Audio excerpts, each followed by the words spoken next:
Welcome to another edition of the Up Your Assets podcast, hosted by Ray Ferrara, CFP founder and executive chair of Provice Management Group, LLC. The following presentation is for general information purposes only and not personalized advice. Seek out a professional before making any financial decisions. Additionally, no guests pay to be on the show or are paid to be on the show, and the opinions expressed are their own and not the host's or the show. Hello and welcome to another podcast of Up Your Assets. I'm your host, Ray Ferrara, CFP, and am the founder and executive chair of Provice Management Group, LLC, located in Clearwater and Tampa, Florida. Today, we're going to address the issues around longevity. That's it, living too darn long. You know, in the good old days, for our grandparents, people retired and maybe lived a few years before passing away. The greatest generation had it a little better, with more than a handful living into their 80s. But now expectations for living into the 90s and maybe even making it to age 100 and beyond are a real possibility. It's entirely possible that some will live longer in retirement than they do during their working years, and as a result, how you live, work, plan, and invest will be quite different going forward in a dramatic way. Living longer brings extra preparation to the forefront as issues like health care, long-term care come into play. Just as the children are retiring, what responsibilities will they have to take care of their parents? And for those without children, who's going to take care of you? As a certified financial planner, I am even now working with 3 generations and in several cases 4 generations of family members. And this will only increase going forward. Just think about how inflation could affect cash flow and portfolio management, let alone tailoring investments for future risks. When doing financial plans for clients, we almost always think of a plan that is successful to age 95 or even age 100. What do clients say? I'm not going to live that long. But you know, with a better lifestyle and modern medicine, just how sure can you be that it will not happen? Today, we have one of the best experts on longevity planning joining us. Let me introduce you to Jonathan Ainsley. Jonathan is founder and CEO of Invest in You, a leading platform to support individuals living to their full potential.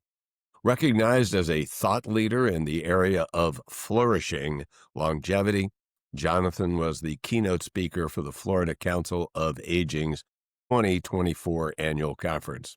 He has developed training for financial professionals like myself to provide a fresh perspective on longevity planning and allowing both professional and their clients to benefit from the inspiration and energy his and this fresh perspective creates. With many now living longer than they expected, he helps to reframe and redefine what it means to live a longer and fruitful life by thinking about themselves and their future in ways that they might not have before, shifting mindsets from ones of fear and frailty to ones of discovering a whole new world of opportunities they never thought possible. Jonathan started in the financial services in London, and you're going to recognize that in his wonderful accent, in 1986 as a bond broker and moved to Orlando, Florida in 1999 and has been a resident of Central Florida ever since.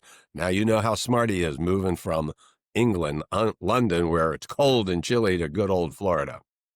During time at SunTrust in 2006, he joined Schwab Institutional as a relationship manager, developing his passion for bringing simple but powerful solutions to those in his care. And in 2012, he joined Merrill Lynch's practice management consulting group. And during this time, the seeds for thought leadership and providing training for longevity advising were sown. In addition, Jonathan became an accredited financial services coach through ClientWise and also became a Gallup certified StrengthsFinder coach. It is my pleasure to welcome you, Jonathan, to the Up Your Assets podcast. Up Your Assets. Thank you, Ray. It's great to see you again, and I'm excited to be here. Thank you. Well, Jonathan, let's start with some simple statistics around longevity. You heard me mention that we plan to age 95 or to age 100. Just how long should a married couple think about their planning as they're looking into the future and their retirement years? Well, that's an increasingly sort of fascinating question, Ray, because we're sort of in uncharted territory. You've already alluded that many are living far longer than they expected. And in my travels, a lot of folks will lean into the actuarial tables and reference life expectancy.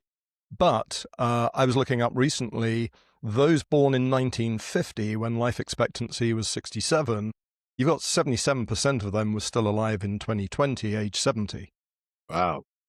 Exactly. We're at the margin already. So one of the data points I've seen is that for a 65-year-old couple, the expectation is that one spouse has a 50% chance of making it to 95. But again, everything's happening at the margin. And take a 65-year-old couple, what's going to materialize over the next 30 years? So let's jump into that. In thinking about longevity, the statistics you just gave are average statistics. And those that are wealthier, better health, and have good genes, they might make it to those three figures. In fact, I saw a statistic somewhere along the line that something like 50% of all the people who are age 5 today are going to make it to 100. Seems scratching my head still wrapping around that. But which of those, wealth, better health, or good genes, do you think is most important to one's longevity? And if you had to rank them, how would you do that? Well, let's reverse engineer that. So Dan Buettner in the Blue Zones and his TED Talk, which is where I first sort of came across him in the Blue Zones, he references the Danish twin study. And in that, he actually says with the Danish twin study, that your longevity is only down to 20% of your genetics. I've seen other examples of the same study bringing it all the way down to just 7%.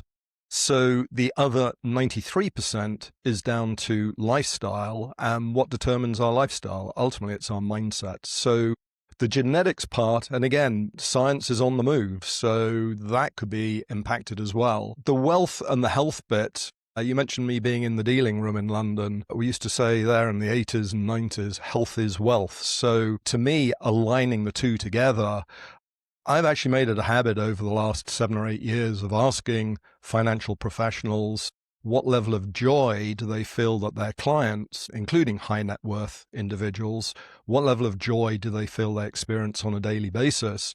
And the average has just been a 4. And, to keynote that, I did a workshop with the Maitland Women's Club here in Orlando not so long ago. I had a 93-year-old lady say, I am surrounded by lots of rich people and they're all miserable. So wealth doesn't necessarily, you may have achieved financial status, but what's going on the inside. So ultimately the health dynamic, and that brings us full circle back to the whole idea of mindset. So how we're thinking about what's ahead, makes a substantial difference. And that really is sort of the keynote difference of this approach. You've already mentioned how many are living far longer than they expected, but most of them, I think it's fair to say, did not set out at an earlier age with an intention of living such long lives. And so the question I'm now wandering around asking, I saw a YouTube not so long ago of a 103-year-old. He didn't use a walking stick, takes no medication. And so the question I asked is, well, what have I got to do to arrive at that place in a similar fashion? So it's bringing intention into that reframing and redefining. What does it mean to successfully age? And I'll say this as well. You mentioned the 50% born today living to 100. I'm having really fun conversations with those in their 20s about what does living to 120 look like for you. And of course, they've no idea because no one's asked them. And this isn't about living forever. What it is about is planning to live longer better. And that's the key differentiator. Jonathan, as we do the planning, and certainly as I've mentioned, 95 or 100, the fear that people have is, outliving their money. And I try to tell people, very few people actually outlive their money. Unless it involves their health, they'll spend a lot of money on themselves or other family members.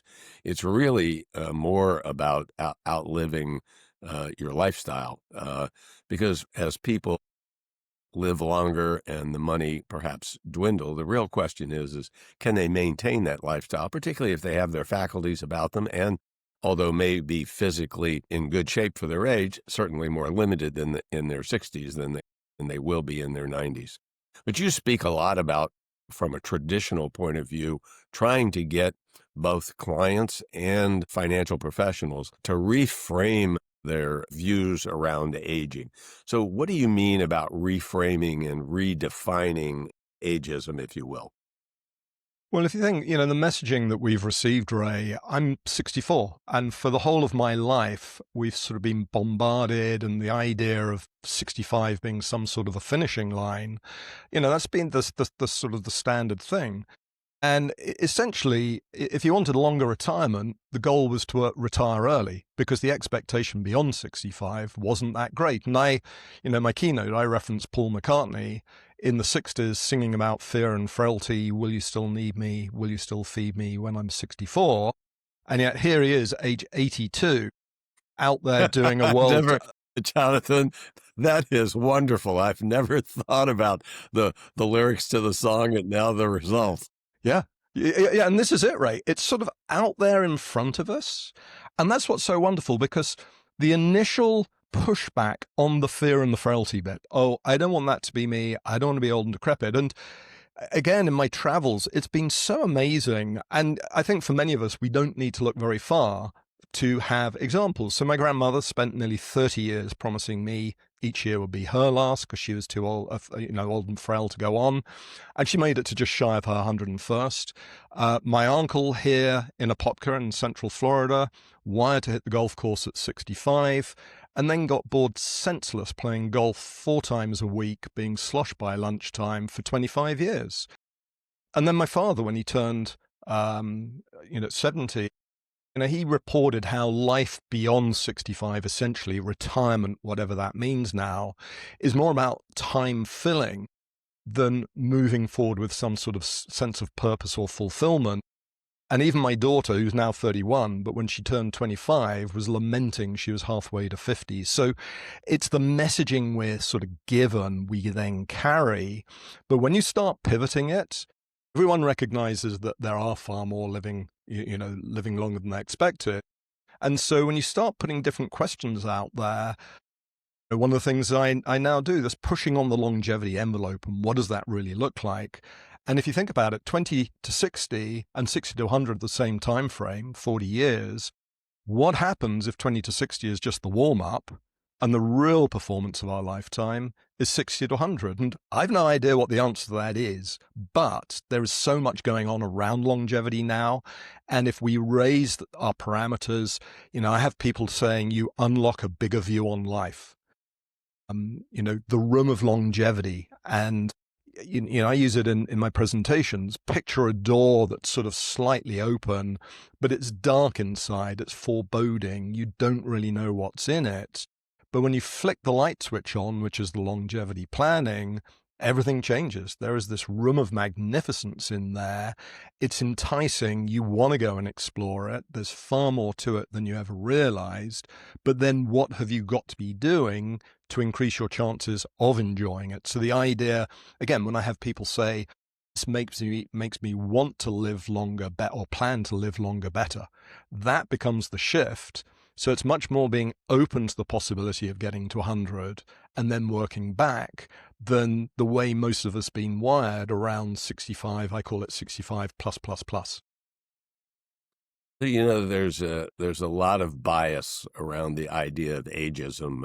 And I'll admit to myself, I just went to my 60th high school reunion, and I walked into a room and there were all these old people there, Jonathan. It was just amazing. But let's talk about ageism assumptions and how it creeps into financial planning, and how do you lead clients? How do you lead people to be empowered to have better outcomes by eliminating the bias of ageism in your assumptions? Well, there's a duality there, Ray. So the recognition that most clients are longevity illiterate. So again, this default, I don't want that to be me. But then, advisors, I've been working with you all for the last 20 years from a sort of consulting coaching capacity. And it's the training part of the equation. You look at the different sort of designations that are possible. You've got to work really hard to become a certified financial planner. And so actually setting some level of standard around what is longevity planning and training advisors to be able to deliver that. So the neat thing is it completely opens up a new avenue. I've had portfolio managers say, I've always hidden behind the numbers. Now I don't have to. I can meet the clients where it's important to them. And, again, when you look at the onslaught of AI and things like that, again, providing the training. And that's really what happened when I started doing the workshops. It was really looking at an attempt to look at the value of the advisor with the onslaught of the robo-advisors 10 plus years ago. Merrill bought in Ken Dykewald of AgeWave. They put these resources together. They did a webinar on Are You Ready to Live to 100? And that's where it got fascinating for me. I was working with hundreds of advisors. I was very privileged to get all the different conversations working in the field. You really saw what the pain points were. But this common, we plan to 95 or 100, that's not going to be me. I don't want to be old and decrepit. So my initial thought was best practices 101. Let's put an advisory panel of clients together, ask for their advice on this topic of longevity and see what comes back.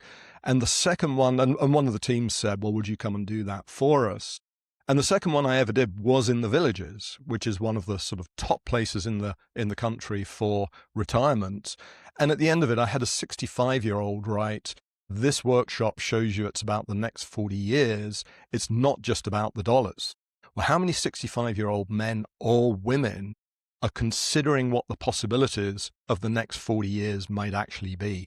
And once you create that sort of mindset, then you've got a whole different playing field. And you touched on it earlier, because then you've got all the different elements that map back into finance about, well, what's a client's approach to their health? What needs they're going to have? Is there opportunity to create revenue down the road? This idea we've got to stop at 65. There are so many different elements now to what does it mean to successfully age. So again, just pulling it back, training advisors and educating clients. So that's successfulness leads us to thinking about the development of your Flourishing Longevity Scorecard. What does this scorecard actually do, and where can our listeners find it if they have an interest in learning more? Well, that's a great question, because again, I'm sort of making all of this up as I go. So it's what I get back from others that makes the difference. So I initially started referencing 4 pillars or commonalities you'll find as you sort of travel through the longevity landscape. And, there are lots of different areas like the Milken Institute, Stanford School of Longevity, Joe Coughlin at MIT Age Lab. I've already mentioned Ken Dykewald. There's so much going on out there. But these commonalities, and in actual fact, to me, there are now 6 of them. So there's the mindset, which we've already spoken about. There's the physical health. There's the metabolic health. So we've talked of health span and looking after our health. 12.4 years of chronic illness is the average in the US for chronic illness. How many people would really sign up for that if they knew that's what they were getting? But 90% of chronic illness is down to metabolic ill health. And again, you look at all the different data about our diets and, sugar and things like that. So metabolic health is the third one. Then you've got purpose and fulfillment. So there's not just being busy, which can be, yes, I'm following my purpose, but are you feeling fulfilled as well? The importance of community, and that's the thing that's really taken me most by surprise. Having the right people around you. We've touched on the ageism dynamic. If you're all getting together to discuss ailments and who's missing, that's one thing. If you're talking about, wow, what's working for you and what's ahead for you, then, again, having the right people around you. And then the 6th element is financial education and financial fitness. So the scorecard itself is a simple assessment. I was actually very privileged and honored to be the keynote for the Alzheimer's Project's education seminar or conference at the Florida State University College of Medicine earlier this year. They recorded it. And so if you go to longevityplanning.me, there's a little free module we've set up where the first part of it is to take a look at the 25-minute introduction, which kind of frames all of this. And that then leads towards the Flourishing Longevity Scorecard. And then you get a number out of, there's 10 questions for each of the 6. So you're actually able to get a score. And they're very simple, yes, no, yes, no.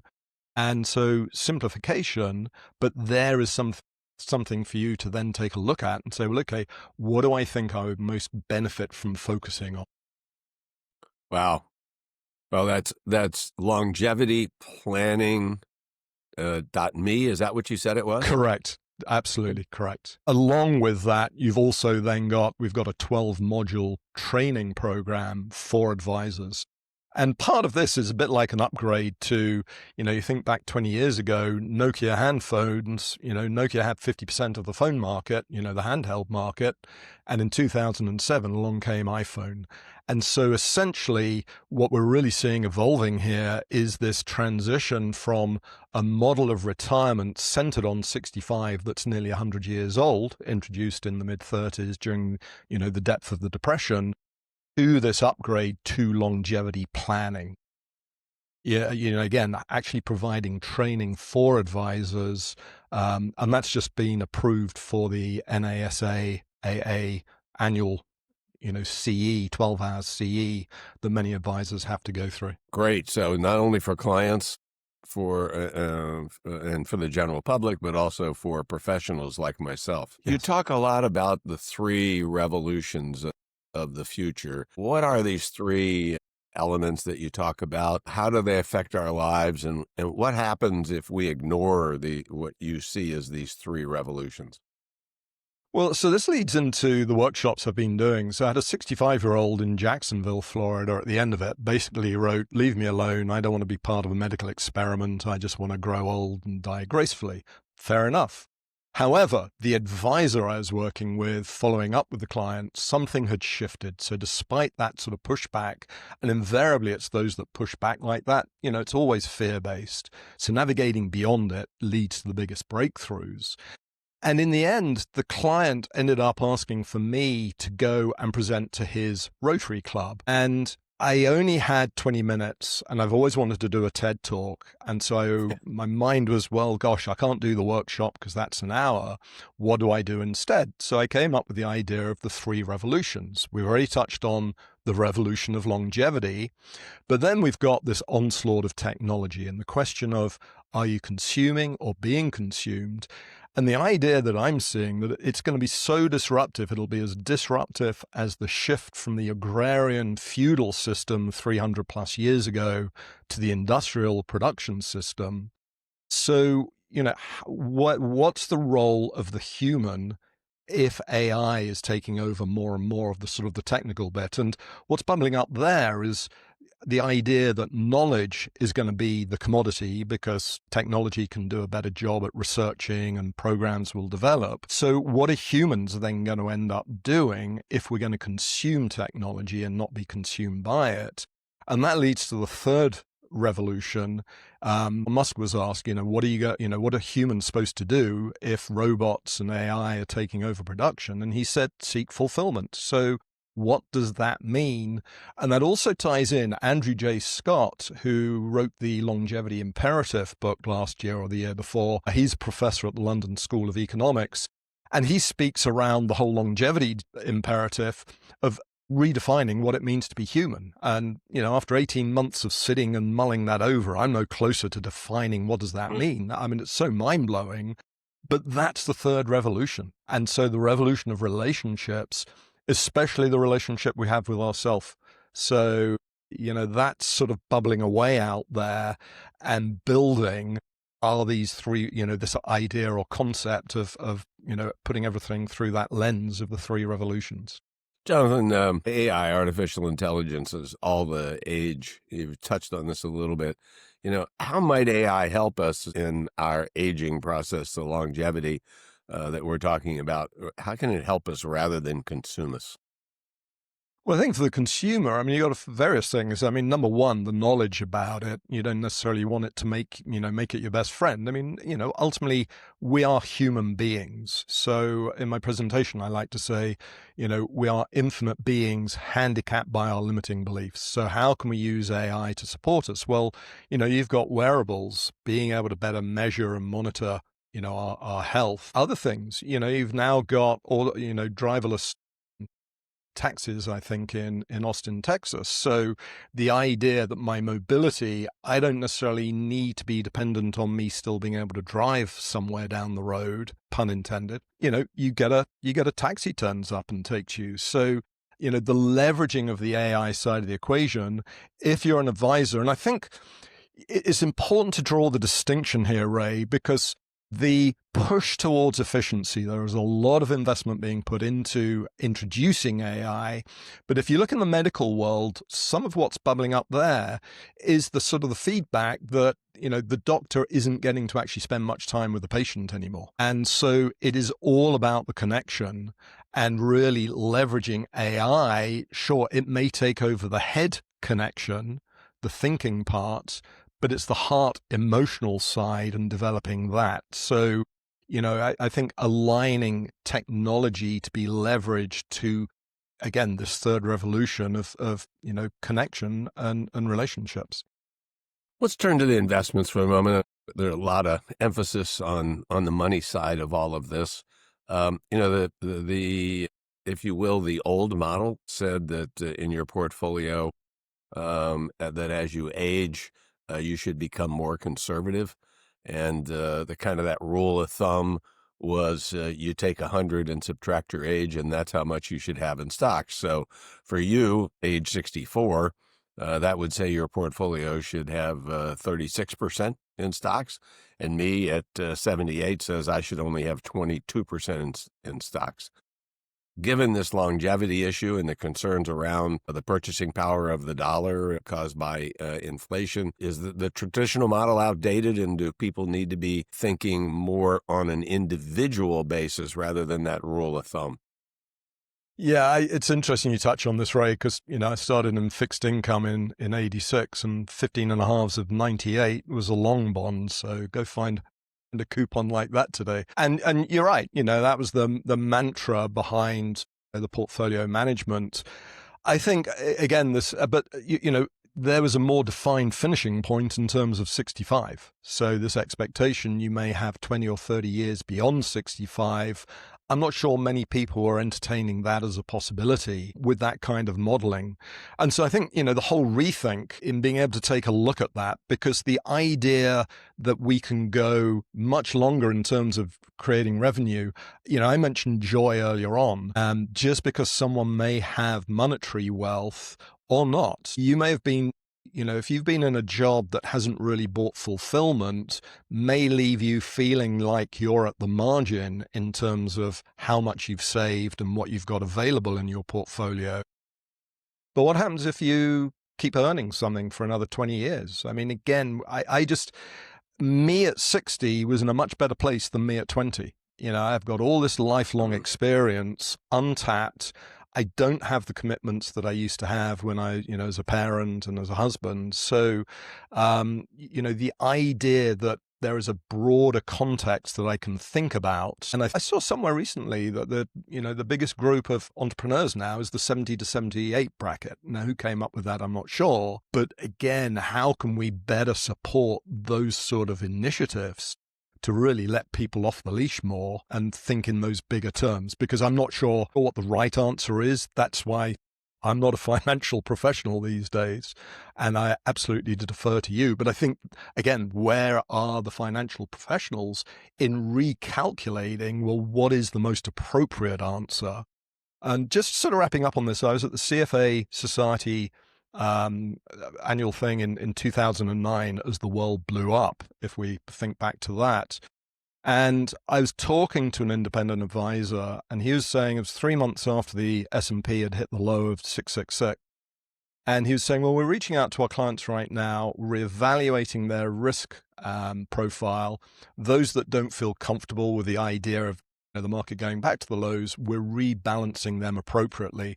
And it occurred to me then that, I've seen in my travels, especially sort of through the consulting, a lot more of a shift towards risk modeling rather than sort of talking about performance. So if people are measured around risk and, that projection to 95 or more, I mean, again, who knows what that really does need to look like. But I think the risk modeling may provide the best answer as to what the right mix should be. Again, I defer back to you on this because you're very much more the expert on this than I am. Well, Jonathan, you've talked a lot about the challenges involved with a longer lifespan. How do we turn all of that into an advantage rather than a challenge? Well, it's a reprogramming. Again, the idea of bringing intentionality into it. You do your Flourishing Longevity Score so you can take an assessment of where you're at and then make better, more informed decisions. Some will, some won't. But this sort of default reactive approach to aging, something we haven't mentioned, only 2.5% of healthcare expenditure in the Western world is preventative. So, again, if we're applying a better focus on being intentional, this, unlocking a bigger view on life. I've had 24-year-olds say, this is amazing. And that's what's fun, Ray. It's getting the advisors to engage their clients in this fashion. And you have a CFP saying, I'm having conversations with my wife of 40 years I've never had before. Look out there, all the gray divorce that's going on. What could happen if people were sitting down and more meaningfully looking at longevity planning? Tomorrow, I'm actually doing an elder symposium at Westminster Towers here in Orlando. I think every over 50 establishment essentially needs to relook at their whole business model in how are they supporting this more vibrant view on what could be ahead. It's not all about land of milk and honey. I get there is a reality to things. My brother died 4 years ago due to cancer in his early 60s. There is a reality. I get it. But there is also a different side to this, which to me is unexplored. And once you start sort of going through this process, and that's what I've tried to create here, is a solution to this problem that actually changes the trajectory that people can then really go and experience fulfillment on in a way they hadn't really thought about before. No, that's amazing. Well, if our listeners want to learn more, tell us about the Invest in You platform that you've developed and where can they find it? Well, Invest in You is sort of the tail end of all of this, and it actually came, unlike the chicken and the egg, it came before the longevity planning. I was having a conversation about students and how many, getting degrees that don't necessarily serve them very well in today's world and the ton of debt. And this is nearly 10 years ago. And I was aware that, a lot of campuses do have resources to try and support students, but how do you allocate scarce resources? So the voice in my head said, well, why don't you create one? And that's how Invest in You was brought about. As humans, we spend most of our life reacting to everything externally, but it's how we're processing internally that dictates how we react. And there's lots of different apps out there, but invariably it's overload. It's go do this, go do that. And so creating a platform that's very simple, there's two levels. So you've got a membership with $10 a month subscription, essentially.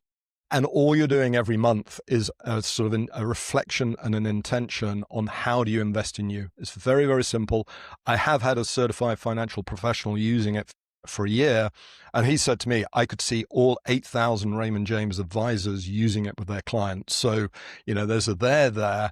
And we've also sort of layered in a mentor dashboard, hence how advisors could use it with their clients. You could use that in a student environment, in assisted living environments, in wellness programs within corporations. So, it's now, if you go to longevityplanning.me, the setup's going to be, and what we're going to build out is a deeper dive into each of those 6 pillars of flourishing longevity.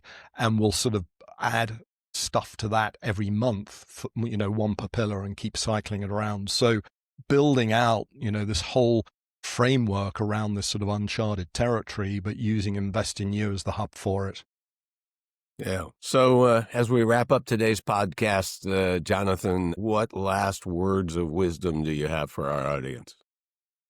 I don't know. I've got words of wisdom, Ray. I am full of appreciation for you. You and I have spoken on and off over the years. So the fact that you've invited me on here, embrace it. It's something that's fun. It opens up the door to having a conversation that most people aren't used to having, making it fun. That's another element to this. So, I think we're on the cusp of I mentioned the 3 revolutions, so rather than say some sort of a revolution, but, how these things build out. But again, as you can probably tell, I'm loving doing what I'm doing, but I'm just making it up as I go, basically, based on what I get. I think it's so important that you have to remain flexible. You've got to have an ability to adapt. Life gets in the way. Things are going to happen. My own story is a fair one. I didn't visualize that as my wife and I got into our 70s that she would end up with Alzheimer's and Parkinson's disease, and certainly change the trajectory of our lives and what our retirement was going to be. And so you have to make those adjustments, and plans have got to be flexible. And as I try to tell everybody, financial planning is a process. It's not a one and done. And so, working with a certified financial planner professional, folks can build that flexibility and adaptability into their financial plans. Jonathan, I want to thank you so much for being with us today. You're right. We've had a relationship that spanned the years and a common interest in longevity planning. So I want to thank you for being with us today. Well, thank you, Ray. It's been fun. Great deal. And in the meantime, folks, now go out there and up your assets. Amen.